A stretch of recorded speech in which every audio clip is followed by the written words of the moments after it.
Olá, ouvintes da Rádio EBFN, sejam todos muito bem-vindos a mais uma edição do Camisa 10, o programa de entrevista que traz atletas do esporte local, nacional e até mundial para falarem um pouco sobre suas carreiras. O programa conta com a produção e apresentação dos acadêmicos de jornalismo da Universidade Franciscana e tem a supervisão do da professora e jornalista Glaise Palma. Na Central Técnica, Clenilson Oliveira, eu sou Miguel Cardoso e hoje está comigo o novo Camisa 10 do Inter de Santa Maria, fazendo jus ao nome do quadro para a divisão de acesso 2025, Vitor Júnior. Boa noite, é um prazer estar aqui com vocês. Certo, meu amigo. Bom, começar essa entrevista, né, agradecendo já a ti por ter aceitado ter vindo jogar aqui, também agradecer por ter vindo jogar aqui em Santa Maria, no Inter de Santa Maria, mas agradecer por essa oportunidade, né, de vir aqui dar uma conversada com a gente da Rádio Web UFN.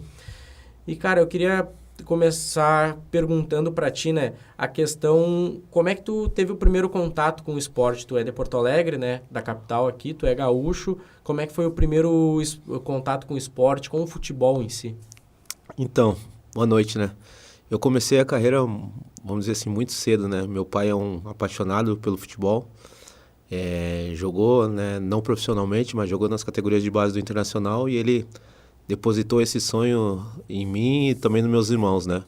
Então, comecei no Internacional com 6 anos de idade, em 93, onde permaneci até o segundo ano de juvenil com 16 anos, né? Então, a minha paixão pelo esporte também começou desde cedo, bem novinho mesmo, nas categorias de base do Internacional com 6 anos. E como é que era aquela época de base, como é que foi ter jogado, né? A gente sabe que tem a polarização lá na capital e no Rio Grande do Sul de Inter e Grêmio. Eu não sei se tu gosta de citar esse assunto, qual é o teu time do coração, se tu expõe isso daí para a comunidade, como é que é?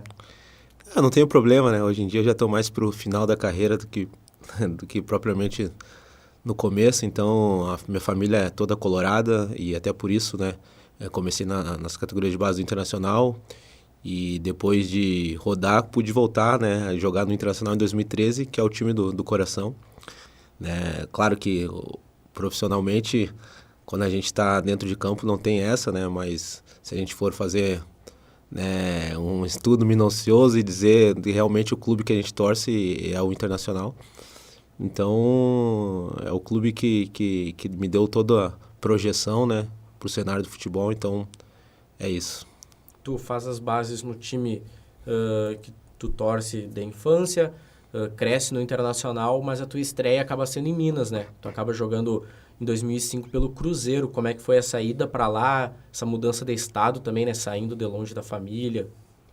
Pois é, eu, como te disse anteriormente, né? Comecei com 6 anos no Internacional, ainda eu morava em Viamão, que é um município lá de Porto Alegre. Então, mas sempre tive o acolhimento da família, né? Então, mesmo sendo um pouquinho mais distante lá, meus avós, meus pais sempre, né, me levavam para os treinamentos e quando chegou numa certa idade, com 16 anos, acabei ficando um pouco para trás nessa questão física, do tamanho, né? E aqui no Sul, né, sempre tem muito esse problema da questão física, procuram jogadores mais altos, mais fortes, e eu sempre tive o biotipo mais franzino. Então, quando chegou nessa idade, quando começa a emparelhar nessa questão de o atleta ficar mais forte fisicamente, eu fiquei um pouco para trás. Então, tive essa dificuldade, né? Então, resolvi conversar com o pessoal do Inter e a gente achou por melhor, né, ser, no caso, emprestado. Eu fui emprestado na primeira vez para o Cruzeiro, isso com 16 anos, já tendo o primeiro contrato profissional com o Inter. E cheguei no Cruzeiro, fui muito bem e o Cruzeiro optou por comprar, né, o passe do Inter. Na época era muito difícil, né, um clube contratar um jogador de outro clube nas categorias de base, e isso aconteceu comigo. E logo depois, 2 anos depois, eu já estava estreando pelo profissional lá no Cruzeiro. Isso, tu estreia já no primeiro ano, já pega a Série A. Isso daí que tu falou mesmo de ser vendido ainda na base é algo que hoje em dia a gente vê muito, até com números astronômicos para fora do Brasil e até no Brasil. E naquela época é uma coisa diferente, tu vê que o Cruzeiro apostou em ti. Tu chega no Cruzeiro, faz alguns jogos, vai bem, até que tu tem a tua primeira experiência internacional. tu vai para a Croácia, para o Dinamo Zagreb. Como é que foi essa mudança, né? No Dinamo Zagreb tu acaba conquistando o teu primeiro título na carreira, mas tem também toda a questão de mudança de só o clima comparado ao Brasil e também a mudança de país, idioma, cultura, tudo. Como é que foi essa primeira, digamos que, indiada no futebol? Vamos dizer que foi positivo, cara, porque na minha vida eu acho que aconteceram as coisas tudo muito rápido, né? E quando eu saio do Inter e vou pro Cruzeiro, foi muito difícil na época pela situação de ficar longe da família, a primeira vez de sair realmente longe da família, mas ali já foi o ponto inicial para que eu pudesse me adaptar em qualquer lugar. Então, naquele ano de 2006, eu sou vendido para o Dinamo Zagreb e lá encontrei, né, jogadores excepcionais, como tive a oportunidade de jogar com o Luka Modric no começo da carreira também, e entre outros, Eduardo da Silva, que é o brasileiro naturalizado croata, que me ajudaram muito nessa adaptação. E nesse mesmo ano eu já consegui ser campeão, né, croata na temporada 2005-2006. Então acho que essa experiência de ter ido para fora foi muito válida. Tu pega uma boa bagagem já no início, título e também jogando num clube de grande expressão no país, né? Continuando, continuando na parte dos títulos, depois eu vou voltar a falar da questão dos jogadores que tu teve a honra, pô, e tu teve do lado de jogadores de grande expressão no futebol, né? Tu fez uma carreira muito bonita em grandes clubes. E também, né, tu volta pro Brasil ali, tem algumas passagens, e tu vem pro Sport em 2007, tu já é campeão pernambucano. Tu sai da Croácia, que é um clima mais ameno, direto pro calor do Nordeste. Mas depois, mais à frente, tu é campeão também pelo Atlético Goianiense, do Campeonato Goiano.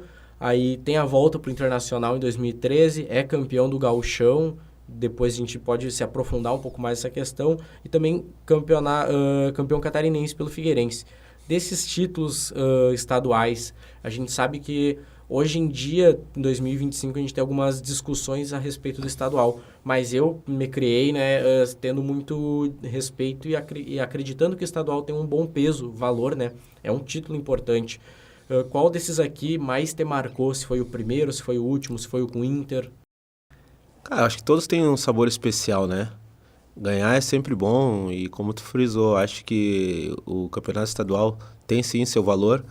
A gente vê por esse ano aí, né, o Internacional ia pro 8º ano sem conquistar o título gaúcho e fez disso como se fosse uma Copa do Mundo, né? Então, acho que isso é importante sim. Cara, todos foram especiais, mas com o Sport foi muito especial pelo fato de eu ter jogado e bem, e lá eu ganhei todos os prêmios possíveis, né? Eu fui, além de campeão, eu tive o gol mais bonito do campeonato, fui para a seleção do campeonato e fui o melhor jogador do campeonato. Então, foi um gosto especial, assim, por tu ganhar o título, né, coletivo, mas também ser coroado com títulos, vamos dizer assim, né, individuais. Então, foi muito legal, foi muito gratificante. E também, depois de muito tempo, voltar para casa, voltar para o time do coração e ser campeão, né, perto da tua família, também tem um valor muito especial e ser campeão no Inter também foi muito legal. Há pouco tem a foto ali com o Neymar no perfil do Inter de Santa Maria, né, que deu uma bombada, uma foto muito legal, aliás. Tu pelo Inter de Santa Maria, ele agora o 10 do Santos novamente. Tu teve pelo Santos em 2007, 2008, teve essa passagem por lá. Naquela época se ouvia falar, claro, sim, se ouvia falar do Neymar desde sempre, mas já era tipo, não, aquele guri é diferente, quem tava no profissional já olhava ele pra base e falava, não, chegou a ver ele treinar, por exemplo? Cara, o Neymar sempre foi muito diferente, né? Desde quando despontou, né, pro futebol, a gente já sabia que ia ser esse craque que ele é. E naquele tempo a internet não era tão vista como é hoje, né? Mas só que eu pude ver com os meus próprios olhos, né? 2007, 2008, tava lá no Santos, né? E lá no Santos, o CT do profissional é praticamente integrado com o CT da base. Então, quando a gente jogava na Vila Belmiro, no domingo, por exemplo, concentrava no sábado, lá no CT do Santos tem um hotel pra gente concentrar. Então, no domingo de manhã, geralmente, os mais novos jogavam. Então, nosso jogo do profissional era domingo à noite. Nós acordávamos de manhã para tomar café e todo mundo já queria ir lá olhar ele jogar porque ele já era diferente. Isso com 14, 15 anos. Né? Ele fazia coisas impressionantes, jogavam sempre com uma categoria acima. Então, acompanhei bem o início dele, né? Antes mesmo do profissional e já sabia que ele ia ser esse gênio que ele é. E agora reencontrou ele. Torcemos para que tanto o nosso camisa 10, né, aqui no de Santa Maria faça uma grande temporada e ele também consiga se recuperar das lesões, que é algo que vem afetando ele. Tu passou por alguns clubes do Brasil, mas o clube que tu mais fez jogos foi no Japão, Kawasaki Frontale, que é o Grêmio, digamos assim, o Grêmio japonês. Tem uma camiseta muito bonita, aliás, nos dias de hoje, também quando foi criado, que outro jogador, um cara também de grande expressão no internacional, o Damião, jogou há pouco tempo lá. Como é que foi essa passagem pelo Japão? Como é que foi morar lá? Porque é uma cultura, claro, a Croácia já é diferente, mas o Japão, lá na Ásia, o oposto do mundo, como é que é jogar lá o futebol e como é que é a cultura de lá? Cara, se eu for resumir a minha carreira, e hoje mesmo eu estava conversando com os meninos lá no treino, né? Porque a gente troca ideia e eles perguntam também, a gente vai tentando passar de alguma forma, né? O que a gente viveu no futebol e eu falo para todo mundo, o Japão e no Frontale foi onde eu fui mais feliz, sabe, cara? Em todos os sentidos. Como jogador e como pessoa, assim, me ensinou muita coisa, assim. O japonês é muito organizado, é muito correto com as coisas, né? Então isso me ajudou muito mesmo. Então eu sou suspeito para falar porque lá eu fui muito feliz e lá não tive problemas nenhum, cara, de adaptação, de comida, nada. Foi tudo muito bem resolvido. Tinha um tradutor para estar comigo sempre no campo, tinha um tradutor para quando eu estivesse viajando ficasse sempre à mercê da minha família para resolver as coisas. Então eu não tive problemas lá, né? Então foi só felicidade. Então é um lugar que realmente eu guardo com muito carinho e espero ainda um dia voltar lá depois de parar de jogar lá para visitar, poder levar meus filhos, porque é um lugar que realmente mexe comigo e eu tenho muitas boas lembranças. Já chegou a arriscar um português de vez em quando? Português? Não, japonês, perdão, português? Cara, os 3 anos que eu fiquei lá, realmente aprendi, né, a falar, a me comunicar, né, porque tinha um brasileiro que jogava lá há 8 anos já, o Juninho, então estava sempre com ele, então estava sempre, né, aprendendo. Então hoje em dia, como a gente perde o contato assim de falar, a gente vai esquecendo algumas coisas, mas se o japonês for vir falar comigo, acho que ainda sai alguma coisa. Tu passou que nem Eslovênia, Croácia, no México tu falou que não jogou, na tua Wikipedia tá errado, eu tava pesquisando, Tailândia, Arábia Saudita, Cazaquistão. Desses lugares, qual que foi o mais diferente que tu esteve? Tanto no quesito futebol, claro, que é o foco, mas o quesito cultura, alimentação, qual que foi, tipo, mais difícil, digamos assim, de lidar? Cara, o mais difícil com certeza foi a Arábia Saudita, né? Naquele tempo, fazem 9 anos atrás, joguei lá em 2016, no time até que o Gabriel Carvalho agora tá indo, né? O Qadsia, mas o Qadsia não tinha o investimento que tem hoje, né? Mas financeiramente foi muito bom na época, mesmo não sendo o que é hoje. Mas eu encontrei muita dificuldade porque eu estava começando com a minha esposa e lá é um país muito trancado, né, na questão da cultura do muçulmano, né? Então teve aquela dificuldade da minha mulher tá sempre andando coberta com baia, com a questão com a burca, então era um pouco difícil nessa situação, né?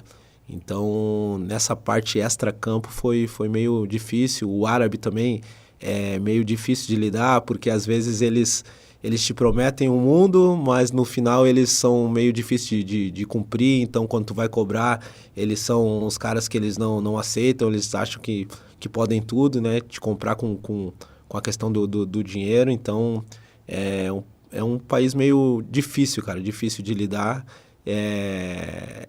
Foi muito bom pelo lado financeiro, mas não sei se hoje, com a cabeça que eu tenho hoje, se tivesse uma outra oportunidade, não sei se eu iria, só mesmo pelo lado financeiro. Foi um país que realmente me ocasionou algumas dificuldades. Bom, tu falou ali no início que chegou a jogar com o Modric, né? Acho que não tem o que explicar, não tem por que falar sobre esse jogador. Todo mundo conhece o quão craque ele é. Tá jogando até hoje no Real Madrid. Eu vi pela pesquisa, tu jogou junto com Alex, Petkovic, Adriano, tu já esteve na mesma época do Corinthians. Não diria para fazer um top 3, mas tu consegue citar alguns 3 jogadores, digamos assim, que foi completamente diferente no teu verde, tu tá junto em jogo, em treino, convivendo, sabe? Esse cara é diferente. Tu já falou do Neymar da base, né? Mas, tipo, esse cara te marcou como um diferencial. Cara, joguei com vários jogadores aí que nem tu citou, ainda tem mais o Seedorf, Marcos Assunção, entre outros, né?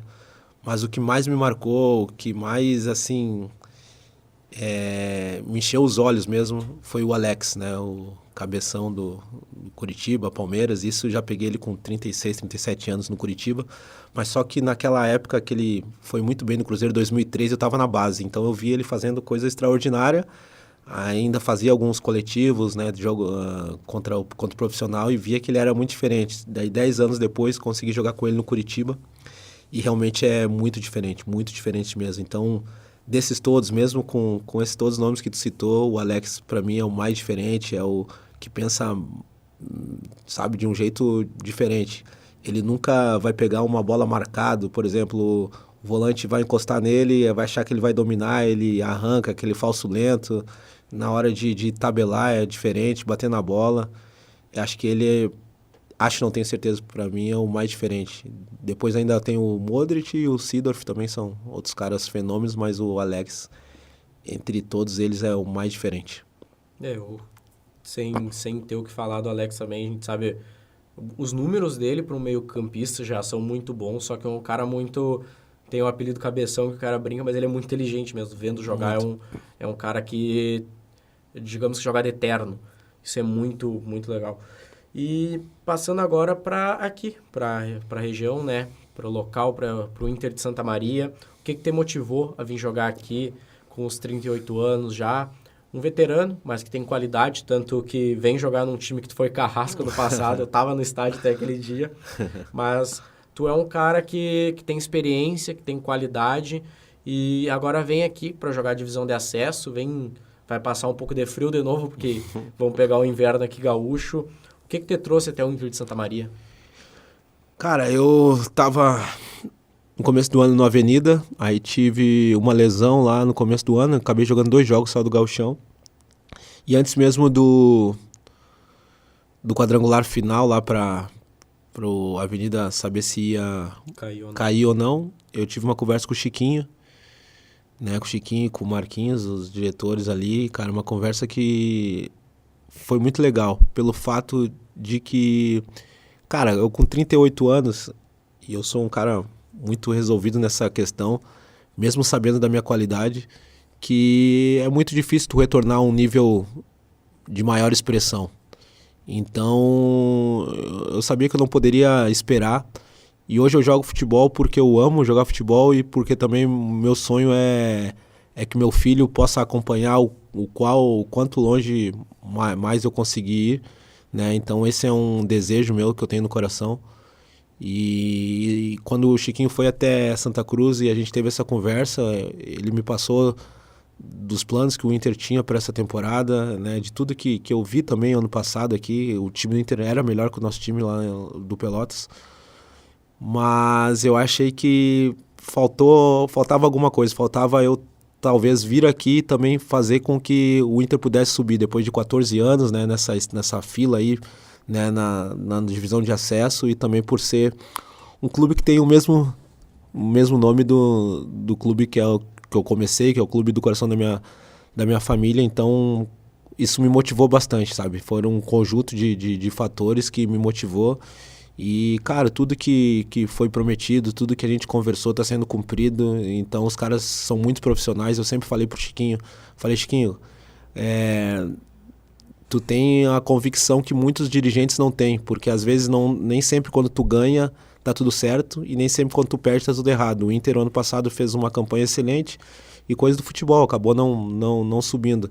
E mesmo assim eles mantiveram a convicção, mantiveram 10, 11 atletas, né, e trouxeram alguns atletas pontuais, porque sabe que futebol é isso, um ano não dá e tenho certeza que esse ano vai dar tudo certo. E agora uma pergunta que pode doer um pouco o coração ou até um pouco mais polêmica, mas o que faltou na tua carreira? O que tu pode dizer que tu faria diferente se tu pudesse voltar atrás?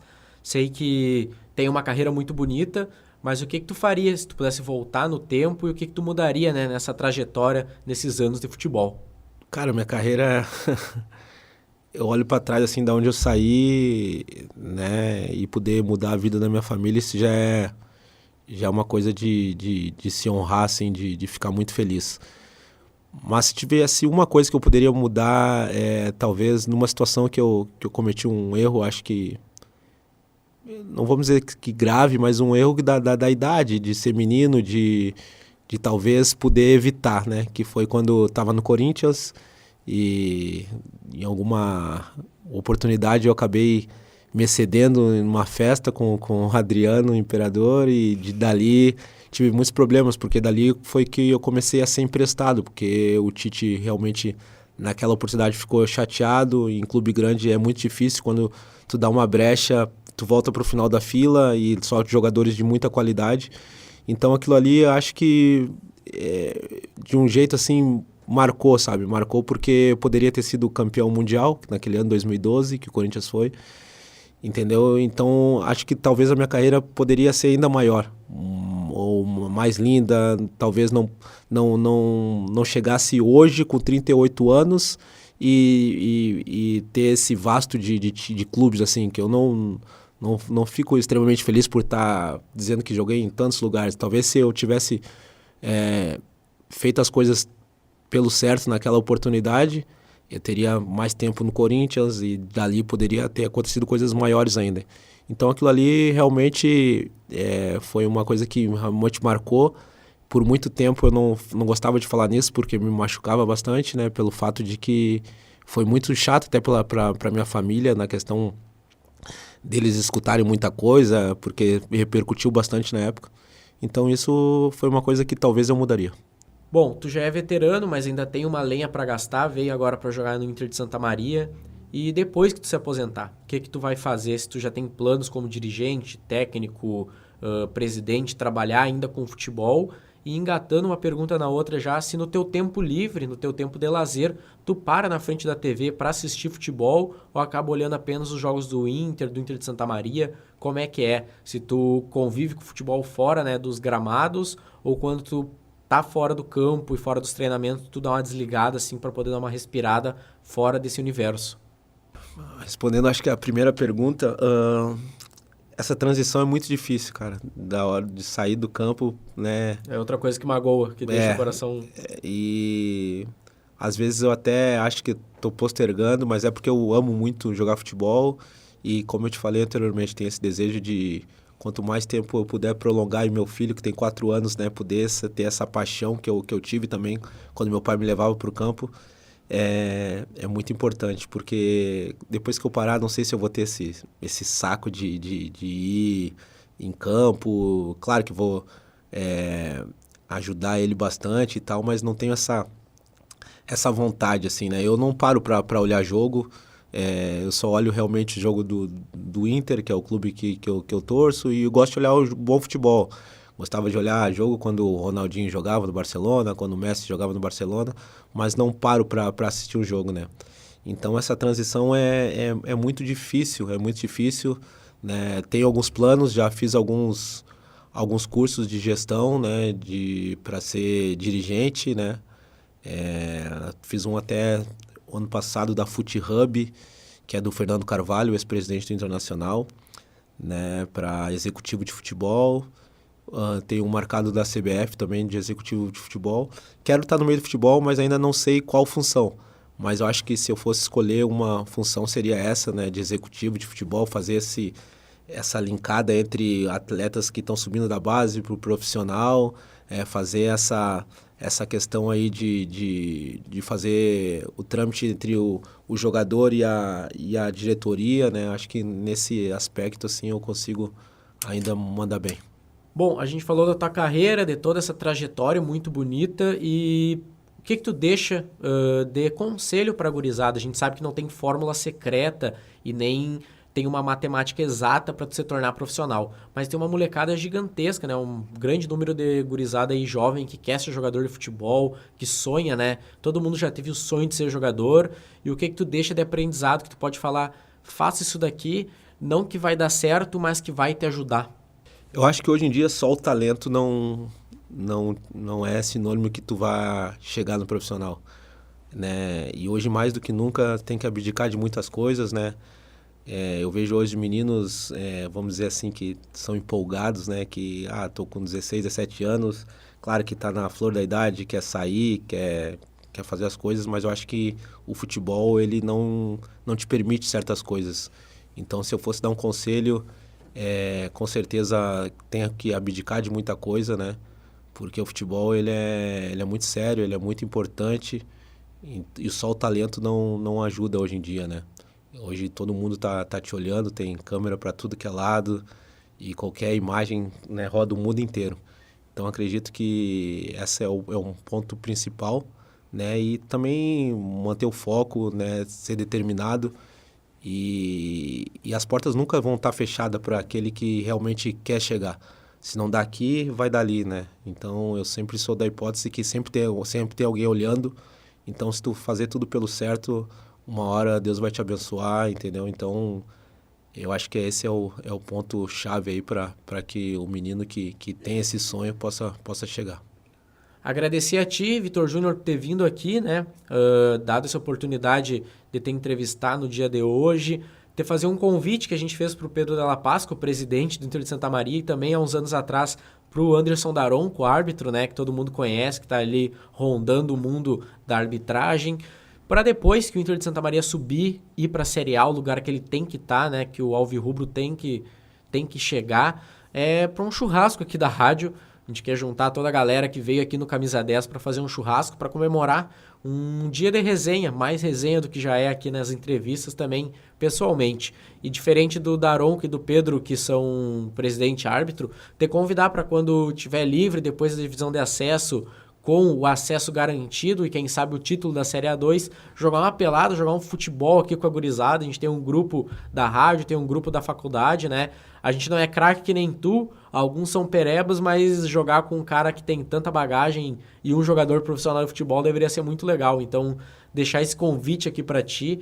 Um abraço, meu amigo, muito obrigado por toda a atenção que deu aqui no programa e antes e depois também que tu dá aos fãs aqui do Inter de Santa Maria. Pode ter certeza que a gente vai ter essa oportunidade de bater essa peladinha junto. Eu gosto, na verdade meu contrato aqui é até agosto, mas meus filhos estão estudando aqui, né, no Marista aqui, então depois que acabar o campeonato, se Deus quiser, com a subida do Inter, ainda vou permanecer na cidade até dezembro, então depois aí pode ficar tranquilo que a gente vai se encontrar nas peladinhas aí no futebol. E este foi mais um Camisa 10, programa de entrevistas da Rádio ABFN que traz atletas regionais, nacionais e até mesmo de nível mundial.